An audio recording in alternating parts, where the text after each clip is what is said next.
ପାଠ ପଢା ଯାଏ ନାହିଁ ଚାକିରି କରିବା ପାଇଁ, ପାଠ ପଢା ଯାଏ ଜ୍ଞାନ ଅର୍ଜନ କରିବା ପାଇଁ। ଯୋଉମାନେ ଚାକିରି କରୁଛନ୍ତି ତାଙ୍କ ବିରୁଦ୍ଧରେ ମୁଁ କହୁନି, ପ୍ରାକ୍ଟିକାଲ କଥା କହୁଛି। ପ୍ରାକ୍ଟିକାଲ କଥା ହଉଛି ଇଣ୍ଡିଆରେ ଯୋଉମାନେ ଆଜି ଟପ୍ ପୋଜିସନରେ ଅଛନ୍ତି, କଣ ଚାକିରି କରୁଥିବା ଲୋକ ଟପ୍ ପୋଜିସନରେ ଅଛନ୍ତି?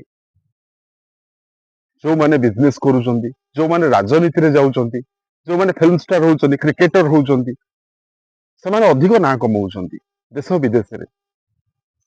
କିନ୍ତୁ ପାଠ ପଢା କ୍ଷେତ୍ରରେ ଆପଣ ଯଦି କିଛି ଏଣ୍ଟରପ୍ରିନିୟର ହେଲେ, କିଛି ନିଜସ୍ୱ କରିବାକୁ ଚେଷ୍ଟା କଲେ, ତାହେଲେ ଆପଣ ଟପ୍ ପୋଜିସନରେ ପହଞ୍ଚି ପାରିବେ।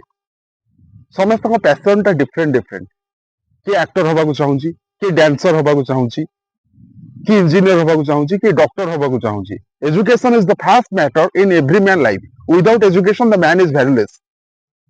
ପାଠ ପଢା ନିହାତି ଆବଶ୍ୟକ, କିନ୍ତୁ ପାଠ ପଢିକି ଆମେ କେବଳ ଜ୍ଞାନ ଅର୍ଜନ କରିକି ସେ ଜ୍ଞାନକୁ ଇମ୍ପ୍ଲିମେଣ୍ଟ କରିବା, ସେ ଜ୍ଞାନକୁ ଆହୁରି ବଢେଇବା, ଏନହାନ୍ସ କରେଇବା, ଯେ ଆମେ କିଛି କରିବା, ଯେମିତି ଆମେ କିଛି ଇନକମ କରିପାରିବା।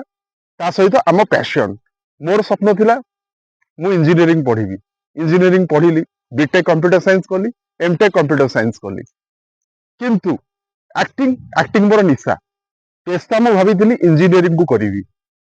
କିନ୍ତୁ ଯେତେବେଳେ ମୁଁ ASP.NET କୋର୍ସ କଲି ଆଉ ଆସିଲି, ଇଣ୍ଟରଭ୍ୟୁ ଦେଲି, ଇଣ୍ଟରଭ୍ୟୁରେ ପରଫର୍ମାନ୍ସ ଭଲ କଲି, ଆସେଞ୍ଚରରେ ଦେଇଛି, ଇନଫୋସିସ, ଟେକ୍ ମହିନ୍ଦ୍ରା, ଏକ୍ସଟ୍ରାପୋଲିକ୍ସ, ଯୋଉଠି ବି ଦେଲି ଭଲ ପରଫର୍ମ କଲି, ଚାକିରି ବି କଲି। କିନ୍ତୁ ଚାକିରିରେ ମୁଁ ସଷ୍ଟେନ କରିପାରିଲି ନାହିଁ, କାରଣ ଚାକିରିରେ ଏତେ ରାଜନୀତି, ସେଠି ତିଷ୍ଠିବା, ସେଠି ବଞ୍ଚିବା, ସେଠି କାମ କରିକି ପଇସା ପାଇବା ବହୁତ କଷ୍ଟକର। ସେଠି ଯୋଉମାନେ କରୁଛନ୍ତି ସେମାନଙ୍କୁ ମୁଁ ସାଲ୍ୟୁଟ କରୁଛି। କିନ୍ତୁ ଯଦି ଆପଣ ସମସ୍ତଙ୍କ ଠାରୁ ଭିନ୍ନ ପରଫର୍ମାନ୍ସ କଲେ, ଯଦି ଆପଣ ପୁରା ଟପ୍ ପୋଜିସନରେ ପରଫର୍ମାନ୍ସ କଲେ, କାରଣ ମୋ ସ୍ୱପ୍ନ ଥିଲା ହ୍ୱାଇଟ୍ କଲର ଜବ୍ କରିବା, IT ଜବ୍ କରିବା, ଇଞ୍ଜିନିୟରିଂ କୁ ପେଶା କରିବା, ଆକ୍ଟିଂ କୁ ନିଶା କରିବା, ଯୋଉଟା କି ମୁଁ କହିସାରିଛି। କିନ୍ତୁ କଣ ହେଲା, ଚାକିରି ମୁଁ ଛାଡିଲି। ଚାକିରି ଛାଡିକି ଆଜିକା ଡେଟରେ ମୁଁ କିଛି କରିବାକୁ ଚେଷ୍ଟା କରୁଛି।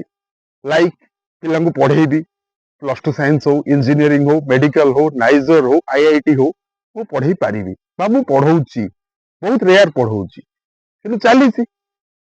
ଆଉ ଆକ୍ଟିଂକୁ ମୁଁ ନିଶା କରିଛି।